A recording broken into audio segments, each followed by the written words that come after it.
नमस्कार. एबीपी मराठीमध्ये आपलं सर्वांचं पुन्हा एकदा स्वागत आहे. मी उभा आहे सध्या शेगाव नगर परिषदेच्या नगर परिषदेमध्ये आणि आपण गेल्या हप्ताभरापासून बघत आहोत की शेगाव नगर परिषदेचे जे काही विशेष आणि वेगवेगळे विषय आपल्या समोर येत आहेत, त्याच विषयाच्या अनुषंगाने आज पावणे 10 वाजता प्रवीणजी मोरखडे आणि भूषणजी दाभाडे हे नगर परिषदेमध्ये पोहोचले आणि मीडियाच्या माध्यमातून लाईव्ह दाखवण्याचा प्रयत्न केला की शेगाव नगर परिषदेचा जो कारभार आहे तो कशा प्रकारे चालतो.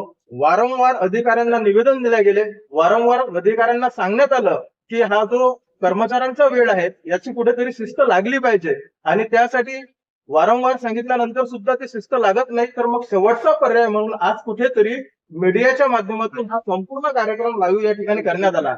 या ठिकाणी पोहोचल्यानंतर आम्ही सुद्धा बघितलं मीडियाच्या माध्यमातून की प्रत्येक विभागाचे जे काही कर्मचारी आहेत ते वेळेवरती हजर नसतात आणि प्रत्येक विभागामध्ये 1 किंवा 2 हे शिपाई आलेले असतात, ते सर्व साफसफाई वगैरे करतात. परंतु जे काही अधिकारी आहेत ज्यांना जो काही पगार जातो त्या पगार घेतल्यानंतरही ते जनतेसोबत किती प्रामाणिक आहेत हे आज आम्हाला या ठिकाणी कळलं.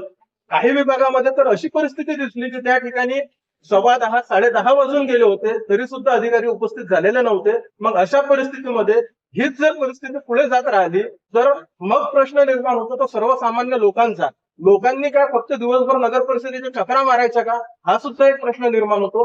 महत्वाचा मुद्दा असा आहे की प्रत्येक व्यक्ती हा आज व्यस्त जीवनामध्ये आहे.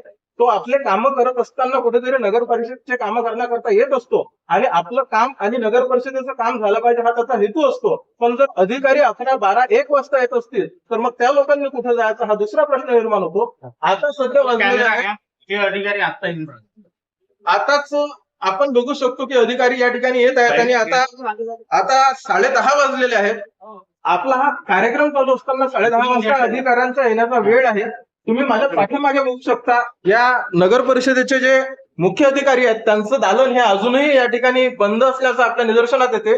अनेक अनेक जे अधिकारी आहेत ते अजूनही या ठिकाणी पोहोचलेले नाही आहेत. जवळपास 9:45चा टाइम आहे, एक पाऊण तास उलटून गेला पण अधिकारी पोहोचले नाही. या संपूर्ण बातमीसाठी आणि या संपूर्ण विभागासाठी आणि आता 10:30 वाजता पोहोचत आहेत. एक पाऊण तास या ठिकाणी उलटून गेलेला आहे. ज्यांनी हा सगळा बातमीच्या माध्यमातून असेल, निवेदनाच्या माध्यमातून असेल या ठिकाणी मागणी लावून धरली आणि आता 10:30 वाजत आहेत. 10:30 वाजता या ठिकाणी अधिकारी पोहोचलेले नाहीत. सीओ मॅडमची कॅबिन सुद्धा बंद आहे आणि हे सगळं रान उठवणारे प्रवीण मोरखडे आणि भूषण दाभाडे आपल्या सोबत आहेत. त्यांच्यासोबत आपण या ठिकाणी चर्चा करणार आहोत.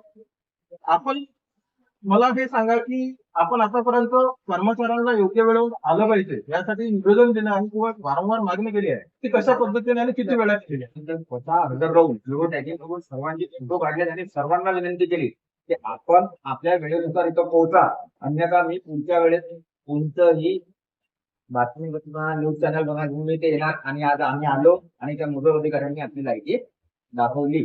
एक बोटावर मोजण्याचे अधिकारी ठेवले तर सर्वचे सर्वच गैरहजर होते.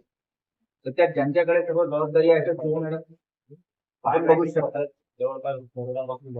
महत्वाचा मुद्दा असा आहे की वारंवार या विषयावरती आंदोलनं केली जातात, निवेदनं दिली जातात, तरी सुद्धा या अधिकाऱ्यांना वळण लागत नाही. आपल्यासोबत भूषण दाभाडे आहेत, आपण त्यांना सुद्धा विचारू की आजचा हा जो काही कार्यक्रम झाला या कार्यक्रमामध्ये आपण संपूर्ण ऑफिस हे लाईव्ह दाखवलं. येणाऱ्या काळामध्ये जर समजा यांना शिस्त लागली नाही तर आपण पुढची काय भूमिका घेणार आहात? प्रश्न हा आहे की अधिकाऱ्यांनी आम्ही तर आमच्या पद्धतीनं जन आंदोलन हे करणारच आहे. पण माझा परत एकदा प्रश्न हा आहे की हे लेट लतीफ अधिकाऱ्यांवर काय कार्यवाही होते हे महत्वाचं आहे. जनता ही 9:45 वाजता हजर होती मात्र अधिकारी हजर नव्हते. आरोग्य विभागाचा ढिसाळ कारभार दिसला. त्यांनी सांगितलं की आम्ही साईडवर आहे, इथे आहे. बांधकाम विभागाचे जे कर्मचारी आहेत, श्री नागरे साहेब म्हणून अधिकारी आहेत, त्यांनी सांगितलं की मी साईडवर गेलो होतो. आणि कोणत्या साईडवर गेलो होतो तर तिथे कुठे SBI कॉलनीला भू गटार योजनेचं काहीतरी काम सुरू आहे. वर्ष झालं ते काम बंदच आहे. आज काय त्यांनी जाऊन तिथे काय केलं हा यक्ष प्रश्न माझ्या समोर आहे की वर्षात जे काम झालं नाही ते आज साईडवर जाऊ. आणि नियम काय सांगतात की साईडवर जाण्याआधी तुमच्या मुख्यालयात तुम्ही नोंद करणं गरजेचं असतं. तशी नोंद त्यांनी केली का? हाही माझा एक मोठा प्रश्न आहे. स्वतः याच्या पुढचंही मी तुम्हाला सांगतो की निवडणूक आयोगाने जो पुनर्रचनेचा कार्यक्रम लावलेला आहे त्या कार्यक्रमाच्या बैठका आहेत अशी उत्तरं यांच्याकडून येतील.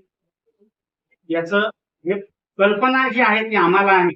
मात्र उद्या कोणती बैठक लावतात, उद्या कोणती बैठकीची नोंद करतात ते पाहू. येणाऱ्या काळात आम्ही आणि ते सोबत. मुद्दा असा आहे की आपण सांगितलं की काही अधिकारी हे साईडवर गेल्यानं सांगत असतात आणि बऱ्याच लोकांना अधिकाऱ्यांचा येण्या जाण्याचा वेळापत्रक सुद्धा नसते, जेवणाचा सुद्धा टाइम नसतो. तर आपण प्रवीण मोरखडे यांच्याकडून जाणून घेऊ की त्यांची भविष्यातली मागणी काय असेल. माझी शेवटची विनंती आहे नगराध्यक्ष साहेब आणि सर्व सन्माननीय नगरसेवकांना की त्यांनी नगर परिषदच्या आवारात कर्मचाऱ्यांची येण्या जाण्याचे वेळापत्रक, त्यांचा लंच टाइम या सर्व गोष्टी नमूद करून एक बाहेर फलक लावावा की सर्व शेगावकर जनतेची त्यांना मिळेल.